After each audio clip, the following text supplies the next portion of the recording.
Welcome back to Primetime Super Friends, the show that will put the arrow in your quiver, the bat in your belfry, and the flash in your pan. I'm John, your would-be guide to Gotham. I'm sitting here with my two good friends. First to my left is our expert on all things related to the fastest man alive, Michael. Hello. And to my right is our correspondent covering all things in Star City, Jeremy. Hi. To warn you right off the bat, this show will be ridden with spoilers, so you better come prepared. Today we'll be breaking down the mid-season finales of Flash and Arrow, so let's get started. Super Friends, the legendary superpower show. I'm sorry, you said come. Oh, come prepared. Come. Wow. Wake up! I'm growing up. And put on your makeup. Yeah. Wake up! Grab brush and put a little makeup. So let's start things off by getting into, well, not into the Flash, but not covering the Flash. Jesus. Let's talk about the Flash. That's queer. You can't say anything. Michael?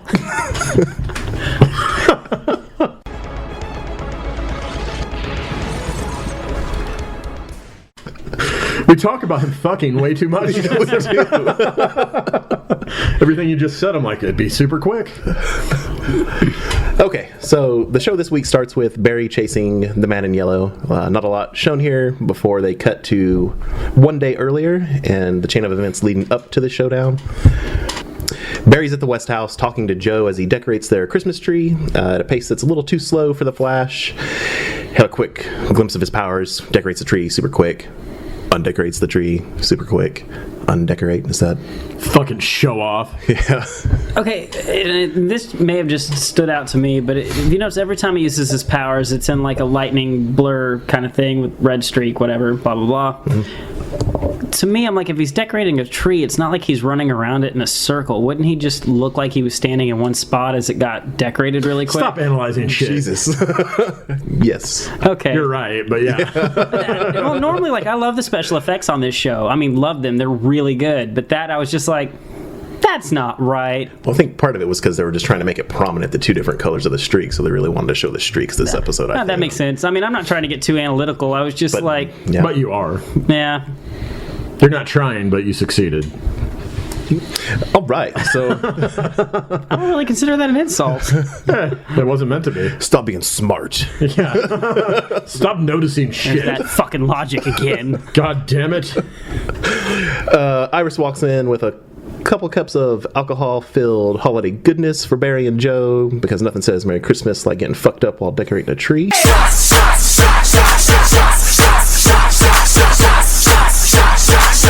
Everybody! With your sort of sister you want to fuck? Right? Still weird. Joe gets called away because he's a cop, and fuck, that's what happens when you're a cop. Get called away for everything, always. Especially on TV. Yep.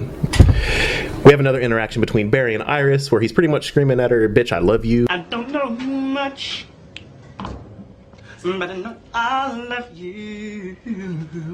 And Iris just chalking it up to him being sweet because he's her childhood bestie. Got her fucking ring. Yep, this time he gives her a Christmas present. It's a replica of her mother's wedding ring that she lost in the 5th grade. Dude's tired of being in the friend zone, and Iris, for some fucking reason, can't see it. But who can see it, though? Her boyfriend, Eddie, who walks in, and after Iris tells him about the gift, has just this look on his face. Bitch. Like, I don't have to be a detective, motherfucker. I know you're trying to get in her pants.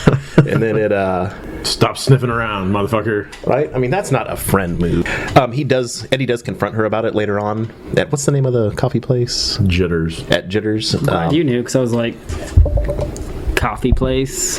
What is that? Central Park. Friends. Yeah, keep watching That Julia actually Roberts. would work really well because of yeah. Central City and whatnot. He confronts her about it, and she quickly dismisses the notion that Barry has feelings for her, and Eddie gives her a key to his apartment. I'm sorry, women, just know that if a dude's hanging around like that all the time, he's trying to fuck. Right? I was just thinking, that's a pretty cheap present to get away with for Christmas. There's no such thing. I bought you a key. That's true. That cost me $2.50 at AutoZone. We cut to Caitlin, who is out shopping for a gift for Dr. Wells to lift his spirits because the holidays are a shitty time for him ever since the accident. As she is getting in her car, she sees a reflection of her boyfriend, Ronnie, who appears to have gone full emo. She follows him. As she goes in her corner, his hands and head burst into flames. They turn around, have a face-to-face moment, and it's showing that he is now officially a metahuman. We cut to Mercury Labs. I thought you were going to say Mercury Lounge. Mercury Me Lounge. too. That would be nice. That's what's Bringing it local. Super. Where some super secret experiment is going on that a scientist tells a guard involves the future. Alarms start going off, and the doctor is able to lock shit down, whatever they're working on, just in time before the man in yellow shows up, quickly snaps the guards' necks. I don't know, somehow I glossed over the fact that he killed them the first time. I didn't know, even though they had a crime scene the next part. I don't he know was what the fuck was killing going on. people left and right. But he snapped their necks. Through evidence at the crime scene the next day, and the scientist explaining that he saw a blur. Anyway, Barry knows that the dude that killed his mom is back, and to his surprise, Joe admits that he knows and that he came to his house and threatened to kill Iris if he talked to anybody about it and tracked him. Barry and Dr. Wells call in Dr. Tina McGee to the Central City Police Department station. But Dr. Tina McGee, But doctor.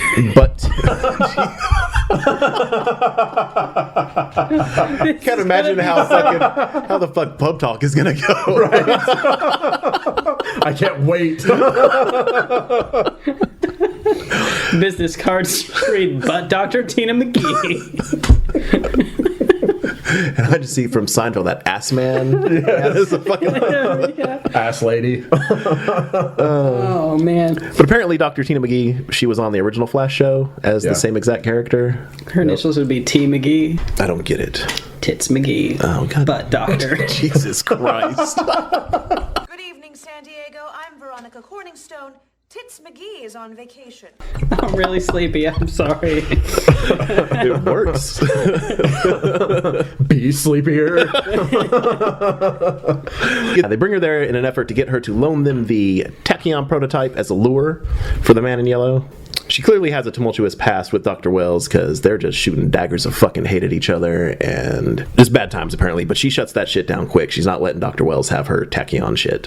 Eddie tells Joe that he knows that Joe knows more about the streak and threatens to tell Captain Rainbow Pants if he doesn't include him. Gets pretty straightforward about it. It's I'm the first sorry, time. but his name is Captain Singing in the Rain. We determined. Oh shit! Yeah, I forgot that's all right. about that. My bad. Has he been that blunt with Joe before? Is this the first time? He's usually all, oh shucks, I'm fucking your daughter. Yeah.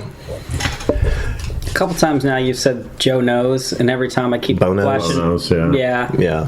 We have a quick scene between what the internet has dubbed CNC Science Factory. That's Caitlin and Cisco.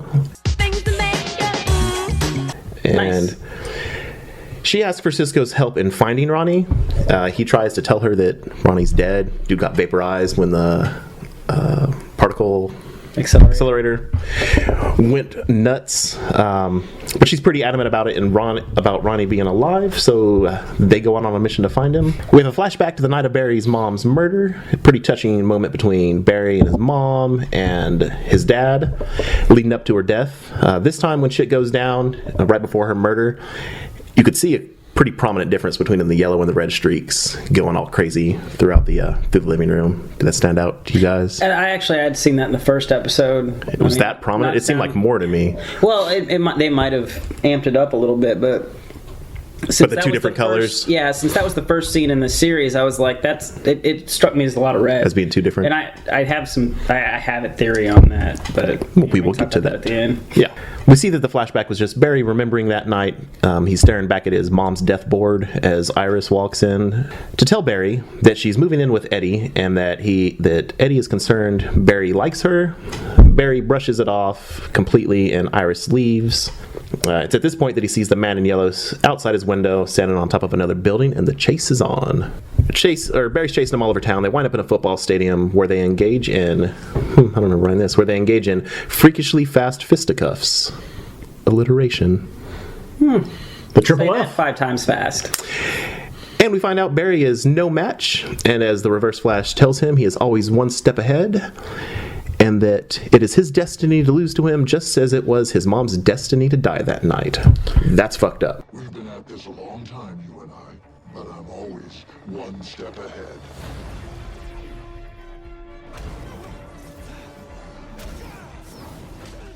It is your destiny to lose to me, Flash, just as it was your mother's destiny to die that night. I know we'll get to this later, but when he said something about always being one step ahead of him or whatever, all I could think was, oh, you're fucking Iris before he does. Oh snap. We cut to Star Labs for a quick scene. Barry explains what just went down. They talk about a force field they're going to use to trap the dude in yellow, and all they need is the tachyon. Eddie and Joe visit with Dr. Tits McGee with a warrant for their bait. Once again, she refuses, shits on Dr. Wells some more. That sounds awful. Before Barry drops knowledge on her that he's not some dumb cop, knows that he saw some super secret sciencey stuff going on at Mercury Labs, and she finally agrees to let them have it in about an hour. Not before telling Barry that he and Wells have a lot in common. She can see why he likes him, specifically twisting people's arms into getting what he wants. So CNC track Ronnie down, and he makes it clear that he doesn't want to be found, but now Cisco knows for sure that he's alive.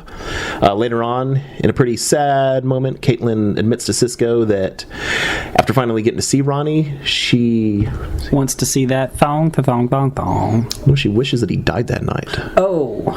That's not sexy. Thong would have been. On Cisco? Who else would be wearing it? Caitlin, ideally. Oh yeah, that would work too. Yeah, thongs in general are awesome. Barry. Not on dudes. Not on dudes. Not on dudes. Not at all. Not on dudes. I like them naked. Yeah, moving on. Barry visits Papa Flash in prison, tells him he found the man in yellow but couldn't capture him. Shit gets super sad and touching for a little bit. His dad tells him that none of this is his fault. He's let this dude run his life, including his secret love for Iris that's fooling fucking nobody but Iris, and that he needs to move on. Yeah, I'm sorry, but the definition of a secret is that no one fucking knows, and everyone knows. Everybody. And he's always, how do you know? Because fucking everybody knows, except for that dumb bitch that you like. Because you've done everything short of whip your dick out at her. We cut to Iris and Barry, and the speech apparently must have caused his nuts to drop because he finally tells her that he loves her and that he's sorry. Man up. Aww. So back at Star Labs, That bitch didn't respond. she didn't. It's fucked up. She's just like, oh, thanks for pouring your heart out, and I'm going to respond by doing nothing. At all. I thought I dozed off for a second. I was like, what the fuck happened? It just cut. Because I was sitting there like, what the fuck is she going to do? This makes me feel a little bit better because I thought I zoned out. I know. was like, it's like, She did nothing. That fucking cunt. She's just like, oh, thanks for pouring your heart out. Here's some silence for your ass. Now, why don't you go ponder that for a while? Bitch. So back at Star Labs, the trap has been set. It's a trap! And sure enough, the man in yellow takes the bait and is trapped in the force field. Joe, Eddie, and Dr. Wells go to greet their captive. Joe steps up to ask him about the murder. The man in yellow pretty much says, doesn't even fucking look at Joe, and goes immediately to Dr. Wells, saying that they finally meet. Wells goes into a bit of a spiel about how he knew that he'd be able to catch him and everything because he's just like the Flash, to which the man in yellow responds that they are not alike. In fact, some may say that he's the reverse. Oh, shit. And Cisco's like, nut. There's the name. Opposite Flash. What the fuck was I thinking? Oh, I'm not like the Flash at all. Some would say I'm the reverse. Shit starts to go haywire. Cisco and Caitlin try to tell them to get out, but they can't hear him.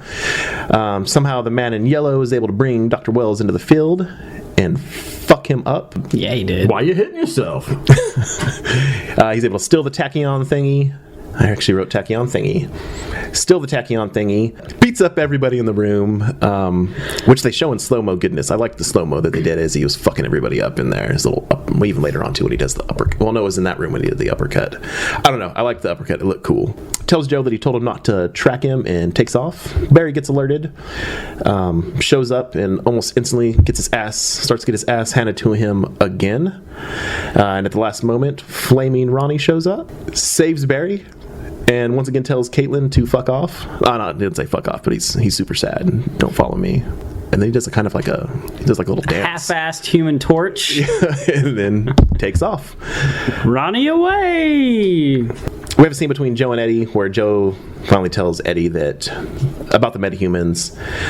Eddie asks Joe if he knows who the Flash is, and Joe responds, "Yeah, I know who he is, motherfucker that saved us last night," as he's staring at Barry in the not so far distance. Back at the West House, Cisco drops more knowledge that there were 2 different colored streaks the night of the murder and when Barry was chasing the man in yellow, alluding to that there being 2 speedsters. Like, everyone had that moment of clarity, like, fuck, there's 2 people. So now we know there's 2 people that were there that night. Just the 2 of us. We can make it if we try. You and I. So we get to go back to Dr. Wells' super secret room, busts open up another secret compartment that we haven't seen before, gets up out of his wheelchair, and we see the ring. When the little door opens, it shows a little bust, kind of like Arrow. There we go. What Barry has in the Arrow Cave that we saw in the last episode. Puts his ring up to the little thing, and you see the yellow suit goes over the mannequin. And I did not write what he said, but he said something creepy. Oh, Merry Christmas, didn't he? He said Merry Christmas. Merry Christmas. He said it in that creepy voice. Which I didn't think they were gonna. I honestly didn't think they were gonna show him in it in this episode. No? I thought they were just gonna leave it the way they were going. I didn't think we were gonna get something. All right, so let's talk about it. Okay. Yeah. Let's talk about it. So I've got Which Reverse Flash is he? Well, first of all, the first time that Reverse Flash talked, you could hear Wells' voice in it. Yeah. So that was not a big reveal to me at all. Plus, we all knew he was creepy as shit all season. Yeah. The fact that he didn't hit Eddie or kill Eddie, right? Yep. That's got to be him from the future, right? So it's Eddie from the future? That's what I'm thinking. Here's my theory. Or do you want to go? No, you go ahead. Okay. I think that the night of the murder, it's Eddie and Flash are running around his mom or whatever, and that's why young Barry wound up blocks away, was because he pulled himself out of the room, ran him off. So there's time travel there. I think that Wells is Professor Zoom, who in the comics uses time travel. He's not actually fast. He uses time travel to move quickly. And then I think that Eddie is Reverse Flash, and that Eddie and Wells are working together. What we're seeing is Eddie from the future, Wells from now, who has been to the future, and then Flash in there. When you say Reverse Flash, you just mean the Reverse Flash has been doing shit all season? I thought because Reverse Professor Flash Zoom was one of the Reverse Flashes. Yeah. There was multiple Flashes, Reverse Flashes. Yeah. Well, that's what I'm saying. Like, it's but not a specific Reverse Flash. You just think he's Yeah, I think that I think we're dealing with 2 men in yellow suits. One is Thawne from the future. One is Dr. Wells, and then there's Barry as the Flash. Wasn't there a Reverse Flash that, and it might not have been with Barry, with Wally, that wanted Wally to reach his potential because he hadn't had like a traumatic event or whatever, a different Reverse Flash. I can't remember the dude's name. No, it was Reverse Flash. I don't remember. But there was one incarnation of him that I definitely think. I mean, of course, Wells. They're both Reverse Flashes. Yeah, I just kind of feel like maybe Eddie, in present day, Eddie does not know he's the Reverse Flash yet. Oh no, I think one of you alluded to. I mean, when Reverse Flash takes out all the people after that he'd been trapped, he goes and he gets right in, Eddie's face, but doesn't, and then moves on. Yeah. So And then I Eddie think that makes was the reason. Why you hitting yourself? And he And makes a point to say that he didn't touch me or whatever, or Right. didn't mess me up. Right. So I think that in that instance, that was he seeing himself. I didn't think about Barry being there saving him that night. Yeah. I could see that. That actually had crossed my mind Well, that back happened at the in first episode. Flashpoint, didn't it? Oh, did it? Yeah. I don't remember that.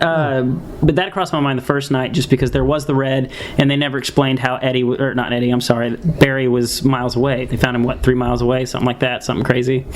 And there was no explanation for it. So that was the only explanation I can come with, is he was there trying to stop it, realizes he can't stop it, Yeah, that gets himself out of there. Something Makes similar sense. to that at least happened in Flashpoint. Okay. So. Right on. I'm going to put it like this. It was a very good episode. I enjoyed the episode. I was not caught off guard by anything that happened. Oh, in this yeah. I wasn't either, Yeah, really. whatsoever. That's the I was more thing. caught off by the fact that they actually showed Wells doing that with the costume. I think for me, I would have been. And what? It would have been more satisfying if we somehow found out that Wells was a good guy of some sort, like that didn't have anything to do with the yellow suit, just because they would cause them to do something completely different or unexpected. I mean, I'm not saying it's bad. I'm just saying, we saw this coming. If you're not a big comic fan, then it probably was somewhat unexpected, or you're probably still left with a bunch of questions, and we still are to some degree. Oh, yeah, we are.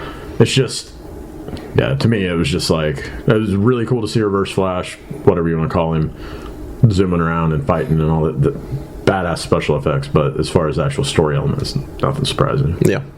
It's good, though. I enjoyed the hell out of it. Oh, fuck yeah. Yeah, no, I'm not trying to shit on it at all. Oh, yeah. Okay. Can't wait. Got a month. Right? Yeah, the 20th. That's sucks. like 5 weeks. I hate when they do that, but it seems to be the thing that everybody does now. Yeah. When does Gotham come back? I don't fucking know. Who cares?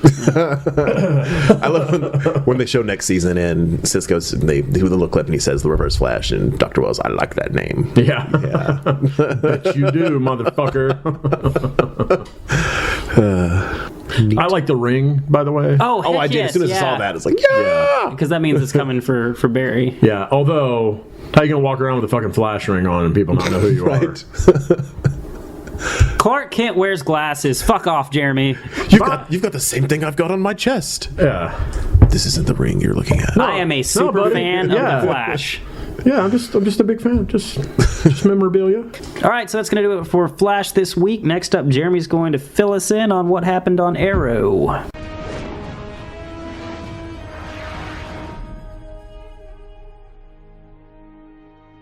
So this episode was, the episode title was The Climb, and throughout the episode, we basically, every time we come back from a commercial break, we see Oliver climbing. Isn't there a Miley Cyrus song called The Climb? There is, and I'm going to cut it out. Okay. Gay.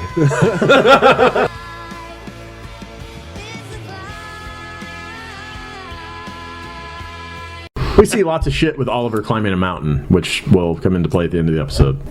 We start off the episode with Captain Lance, Christmas at the police station, whatever.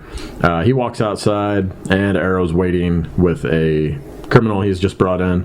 And we get a little exchange between the two where Captain Lance tells Arrow, hey, you're the closest thing to a partner I got. Merry Christmas, whatnot. Goes back inside, and all of a sudden, a bunch of motherfuckers jump Arrow and tie him up and take him to a meeting with the League of Assassins. We see Nyssa, and she delivers a message from her dad, Ra's al Ghul, to those of you that are fuckwads. So we're in agreement that it's Ra's. Fucking Paul Dini said it's Ra's al Ghul. That's good enough for me. I'm good with that. Ashley looked, because I had said Race earlier, and then she says, she looks at me, I'm sorry, I didn't mean to say it like that. I'm like, I don't care. They just said it on fucking TV. Go ahead. Yeah, I mean, I catch myself sometimes. Yeah. But it's Ra's al Ghul. Yeah. Anywho, Nyssa delivers the message that her dad has said 48 hours to bring in Sarah's killer, or we're going to start murdering 50 people a day, just random motherfuckers in Star City. We also see that one of the members of the League of Assassins is Maceo. That motherfucker has a name too, the Asian dude from all the flashbacks.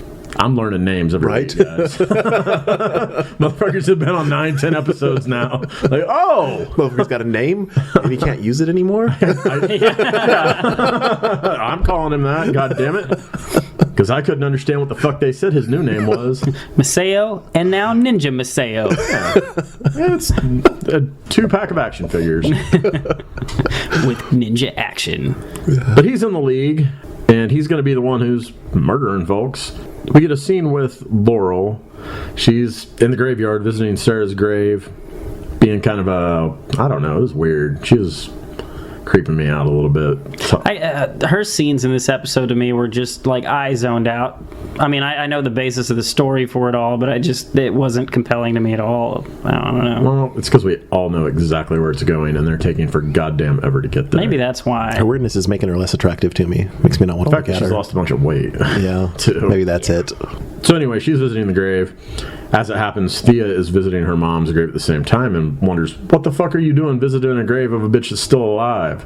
Thea, essentially, for a chick who presumably didn't know that, doesn't really react other than, oh my god, what happened? All she gets from Laurel is, hey, don't tell anyone. You can't tell my dad. You damn well can't tell Oliver. And Thea, without questioning anything, is just like, oh, okay, I won't. Don't worry. Because, why the fuck would you tell your brother that his girlfriend is dead? Weird. Yep. Next up, we get a scene with Ray Palmer and Felicity acting weird about the fact that they'd kissed earlier, a couple episodes ago. Copped a feel. Ray wants to explain why he bailed out after the kiss. Felicity doesn't want to hear it because, motherfucker, anyone that bails out after kissing that bitch is a stupid piece of shit. Oliver. Agreed. He didn't bail out. Oh, he does later. Anyway. We get the DNA results from the arrows that were used to kill Sarah. We finally get the DNA results back from Star Labs. And guess what? All I see is fucking Maury Povich. Right. I just think semen when I think DNA I know. results. It's like, I see him smiling. I'm like, I'm not the only one thinking that. Yeah. Shut that DNA all in her. Which I had that thought when it came. It comes back, the DNA matches Oliver, and I'm just like, yeah, his DNA was all up in that bitch. Those arrows pierced deep. That's how that DNA got on there. All in her and his baby's mama. He's just spreading it all over the place. Sometimes you gotta fuck. He's not flying above the city, raining it down on people. We're talking to you, Barry. Fire he's gun. doing it the old-fashioned way, just shooting folks with it. That's the old-fashioned way.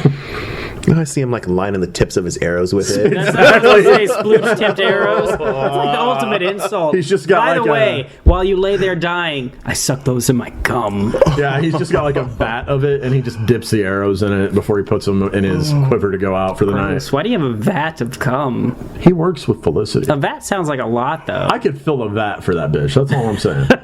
And now to see that vat from fucking Who Framed Roger Rabbit, the dip. I have that same reaction if someone opens them. Start freaking out. And then I went to, that's what the Joker fell into a vat of. That's I was what just even thinking, bigger vat. Much like the dip in Roger Rabbit, if I was dipped in it, I'd disappear too.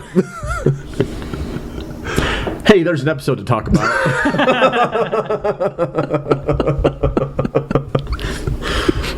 Our Hong Kong flashbacks this week. White-haired Asian lady, China or China, whatever the fuck they're calling her. They say it weird. Let's go with China. Yeah, but they say it like separated. Yeah. It's weird. Anyway, that bitch. Chick from Wolverine. Yes. There we go. She's trying to obtain a super virus called Omega, which is apparently Chinese for Omega, as we learned on this episode. There's a biotech company in Hong Kong. They were working on a super antibiotic. They got a super virus instead. They're calling it Omega, which is the Chinese translation for Omega. That's all you have to do to speak Chinese. Yeah, just Put speak in spaces. fragments. And before we get too racist, let's move on. Lo Mei? I didn't know I was speaking Chinese at those drive-thrus. B12. That's racist. Anywho, this Omega virus is basically one vial can wipe out a whole city. Someone's already gotten to it before Oliver and our newly named Maceo can. Meanwhile, this Asian bitch breaks into Maceo's home, fights with his wife, essentially to unknown results. We just see some aftermath towards the end of the episode with Oliver and Maceo returning to the apartment, and there's blood everywhere, and the kid tells Maceo, hey, that white-haired lady took her. That bitch took my mama! Present day, while Maceo and Oliver are talking about essentially the 48 hours and whatnot, we get a reference to it happening back in the day. I guess we'll find out later on what it was, but I'm guessing that bitch is dead. I would think the kid, too, if he's joined the League of Assassins. After the reveal of the DNA... Stop. After the reveal of the DNA on the arrows, Oliver thinks that Merlin put his DNA on the arrows, which, if it is cum, how the fuck did Merlin get that? You'll have to see the videos to find out. Wait, he's gay. Yeah. That's in real life. This is a TV show.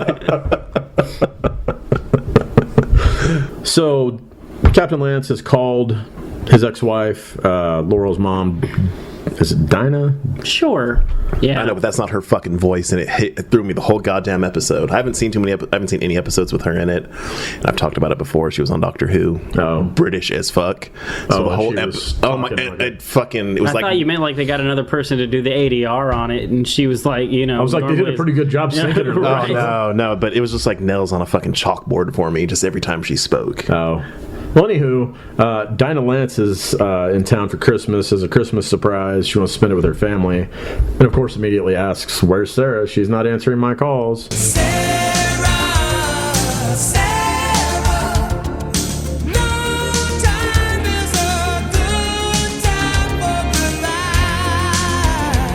Laurel does the whole avoid eye contact. Oh, everything's fine. She's just traveling.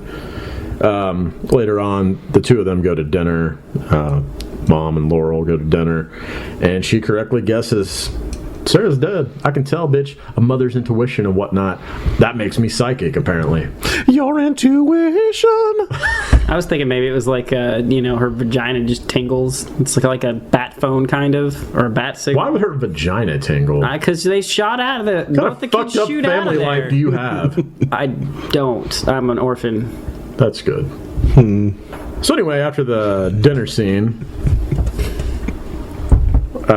the two of them go to visit Sarah's grave.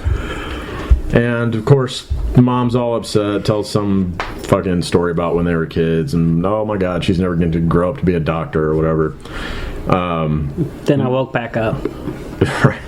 Laurel says, hey, Mom, can I tell you a secret? Again, it's not a fucking secret if you tell everyone. Right. She says, hey, guess what? I'm trying to become something more, and I'm going to make them fucking pay. To which this fucking mom, who we've not really seen shit of, responds super creepily, you make them pay, and you make those motherfuckers suffer. Yeah. Mom, can I tell you something? Whoever did this to Sarah, I'm going to find them no matter what it takes, and I am going to make them pay. Then you make them pay. And you make them suffer. Well, when you abandon your kids and go to a different city and start a whole new life because you can't deal with shit, you've got a right. She's not a great mom, anyways. You've got a right to be really protective, right? I mean, it's one of my kids died. I guess I should abandon the other one and move away. That bitch is going to be revealed to have been the Canary before either of them. Guarantee it. Especially the way she said that. Yeah. Plus, in the comics, she was. Yeah.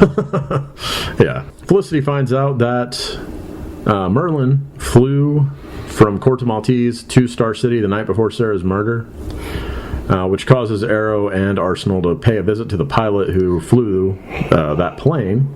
They throw this motherfucker through a window, beat him around a little bit, scare the shit out of him to cause him to give up the surveillance footage, which shows that, guess what? Thea was with Merlin that night.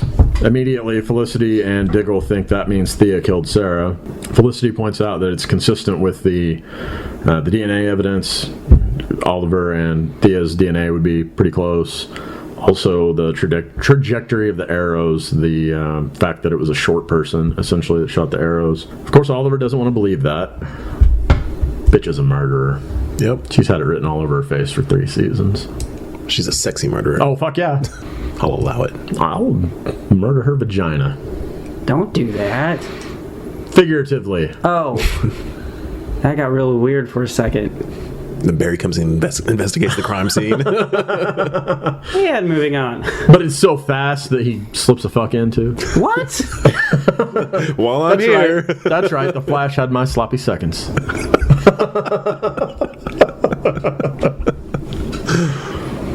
Gross. Well done, sir. Ray Palmer tracks Felicity's phone to the club, which is super fucking creepy, by the way. Hey, bitch, I tracked your phone. Isn't that romantic? You know, if you say his name very fast, that might be a clue as to where that leads. Tracking people's cell phone. Yep. Rape. Ah. Almer. Sure. Rape Oliver? This show got even weirder. Season 4. Come back to life. No, really, if you say it quick enough, that's what... Ew. Mm. No hero on hero fucking. Not the men, anyway. So, the two of them sit down in the club, and Ray Palmer goes to explain why he freaked out after the kiss. And we learn that during the siege last season, some of the Mirakuru soldiers broke his leg and killed his fiancée, Anna, as he watched. Pervert. He's into some weird stuff, that Right? Ray Palmer. And I don't know if it was if his acting's bad, but it didn't seem real. It didn't seem like he was too emotional about Yeah, it. it didn't seem like it was really that broken up about We're it. talking about the guy that was Superman in Superman Returns. What do you want from him? You've got a point. He played, Played a super gay dude in He's Zack still and Mary. playing a super gay dude. Yeah, he wants to rape Oliver. So he tells Felicity that was supposed to be the last woman he kissed, and then suddenly, hey, I'm kissing you, bitch. I say, upgrade. I didn't know the bitch, but it had to be. Oh, yeah. All right, so Oliver then confronts Thea about was she back in Star City with Merlin. Of course, she says, nah, I don't know what the fuck you're talking about. I was in Corto Maltese for months. So the Arrow pays her a visit instead. Kicks the fucking window in. That was a theme this episode, breaking windows and shit. Fuck windows. Breaking windows and taking Don't names. fuck windows. Sounds painful. Unless you want to cut up dick. Or a smashed one if you don't break it. True. Is it double paned? Be double paned. Shatterproof glass. Anyway, so he kicks the window in, and he demands that Thea tell him where Malcolm Merlin is. She acts scared for a second, throws a bunch of glass in his eyes. They exchange a couple of sweet kicks back and forth before she jumps the fuck off the balcony and tells him to stay away from her and her father. While Arrow's standing there like, holy shit, what is going on? Is she supposed to be able to fight? Yeah, she trained at... no, I mean, but does he know that she can fight? He doesn't have a clue. That's why he was looking shocked. Okay, wasn't sure. Yeah, what the fuck is this bitch doing? We see a scene with Ra's al Ghul just killing a bunch of fucking ninjas. I mean, we had to get the setup right. We know he's a badass. Yeah, just because he can. Yeah, just like, didn't even break a sweat, just killing folks. Which, I was a little shocked that they just showed fucking blades going through motherfuckers all the way and shit. Yeah. I mean, it is 7 o'clock on the CW, you know? Time for violence. I guess so. And it wasn't even like, I mean, there's blood all over and shit like that. Did it look a little hokey to anybody else? Yes. Like, I mean, you could tell it was computer animated. Yeah. I'm like, why didn't they just use a, 2-part fake blade for the up-close shots? I wouldn't think it'd be cheaper. I don't know. So after Arrow pays Thea a visit, Merlin then visits Oliver. And Oliver grabs this motherfucker by the neck and is going to kill him until he sends a message to Oliver's phone, and it's a video of Thea killing Sarah. Dun, dun, dun. And still looking sexy while doing it. I'm sorry. She looks sexy walking away. Yeah. She just murdered her, but still Again, would. I'd murder her vagina. Or her butthole, whatever she's into. Wow. It's not gay if it's a female ass. Never mind.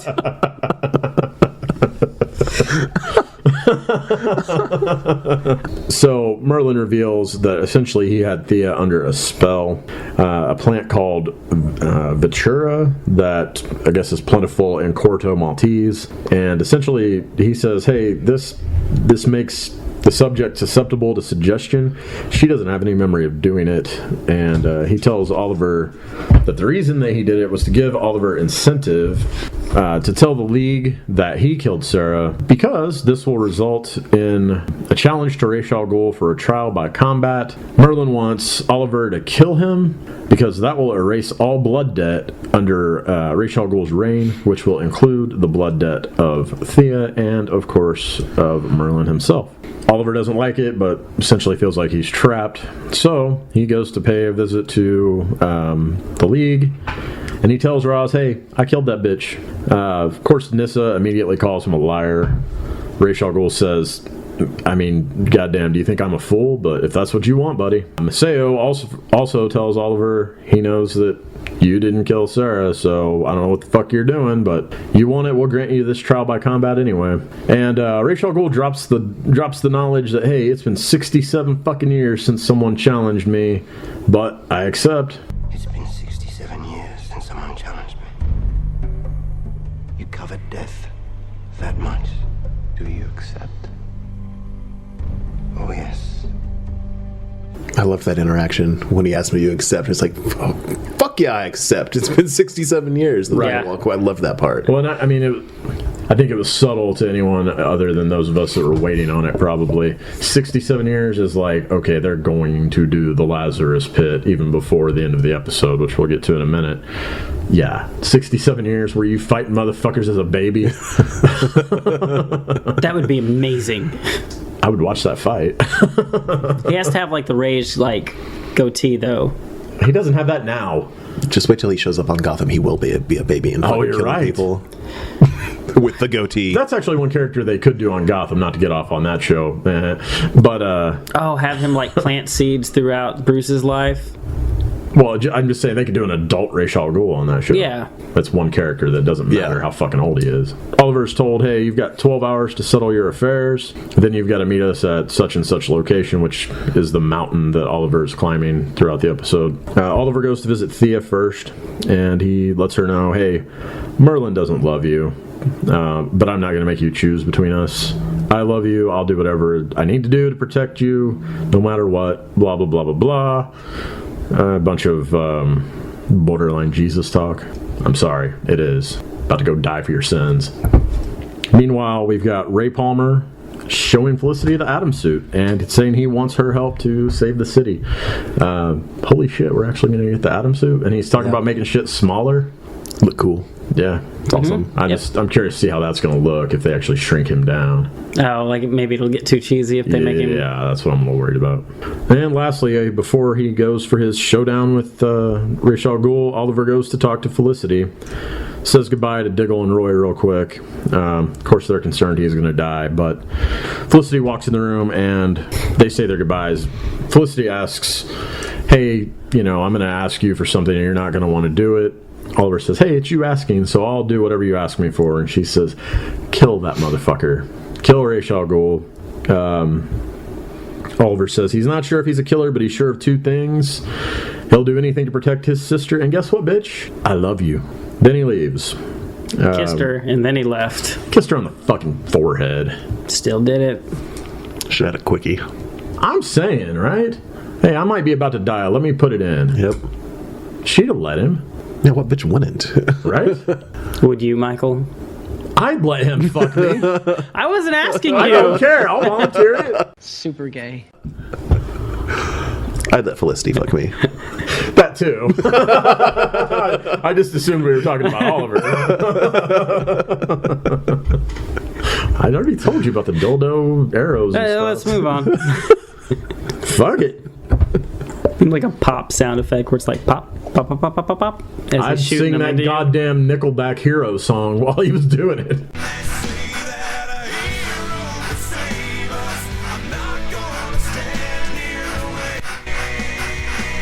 I'd let him fuck me. I wasn't asking you. I don't care. I'll volunteer.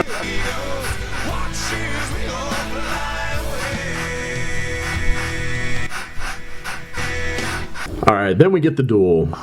Oliver shows up on the top of the mountain. Everything's already set up. He gets to choose weapons, so he takes a couple of swords.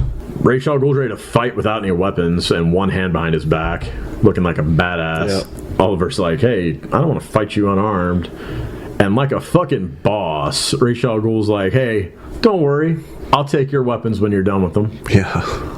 You're unarmed. I'll take your blades from you once you're through them. And this is just an ass-kicking, a completely one-sided fight where Oliver gets his ass whooped for 3 or 4 minutes before basically he gets backed up to the cliff and has the sword to his throat. Ra's does a little shit talk before Oliver gets a quick upper hand, only to get stabbed in the fucking side, punched in the throat, and then gets this fucking sword run through his chest. Ra's says some sort of little prayer in some other language and something about avoid the grave, blah, blah, blah, as we see Oliver's life flash before his eyes. Then he gets kicked off the side of a mountain and...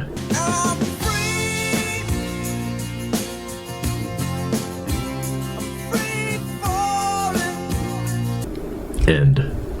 I I thought the seeing his life flash before his eyes was actually really good, because if we thought he was dead, or if this was the end of like a series, that's the kind of thing that they would implement to try to hook you.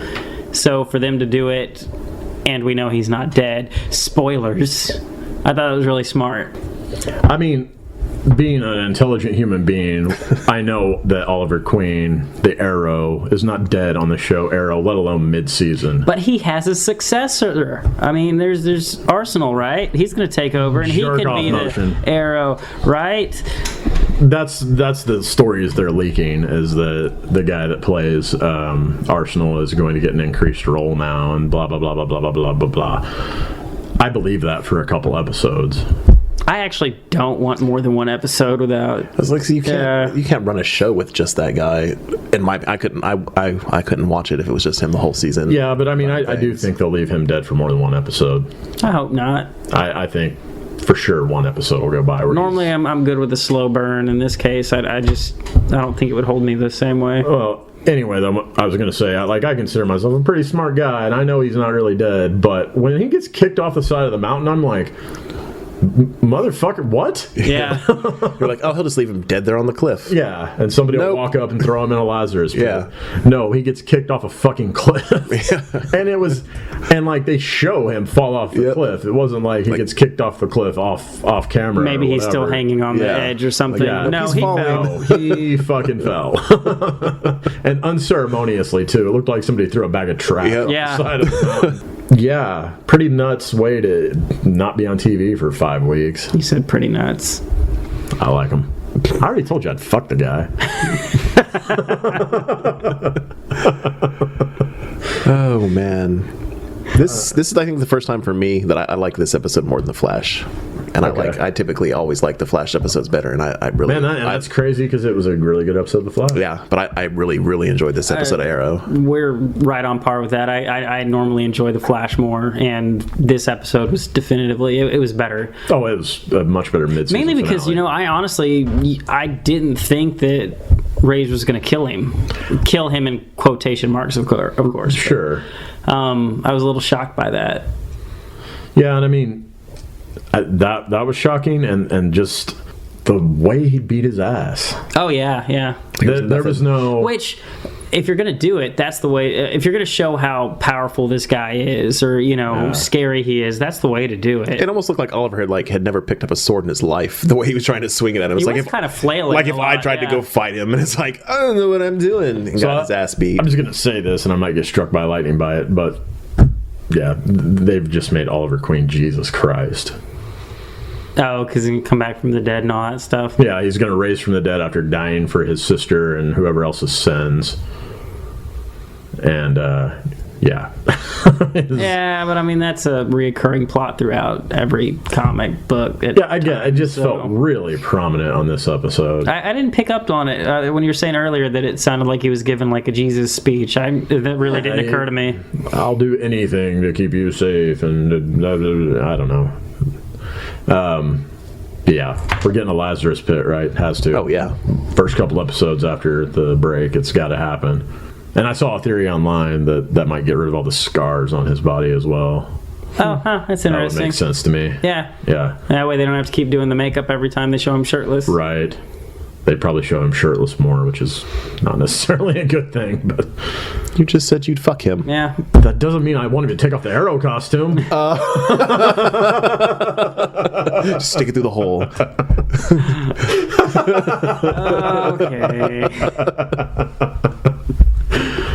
Okay, that was gross.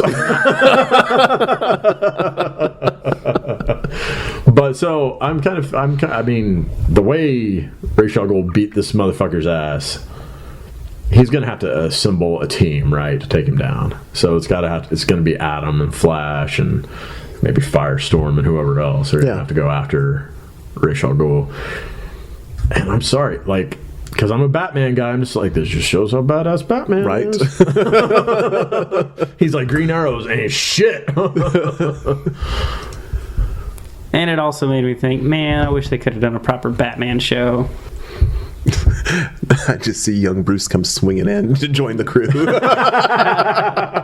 whatever, he's going to discover, he's climbing up to, like a Batman Begins to go to the fucking league or whatever. And he just comes across Oliver Queen laying there. I was just thinking that if it were to be the scenario like you said, where young Bruce Wayne comes swinging in or whatever, that's where Alfred just comes into the scene, pie faces the kid, and is like, "No, I got this. I'm cooler than you are," because that show has all things turned and fucked. All right. It just hit me like the delta between Gotham and these two shows, how much better these two mid-season finales were than Gotham. I mean, they've totally... That's like fucking insane. I'm watching both of those shows like, this is fucking sweet. There's I'm watching Gotham like, I thought this was the mid-season finale. He's going to go be a security guard. Yeah.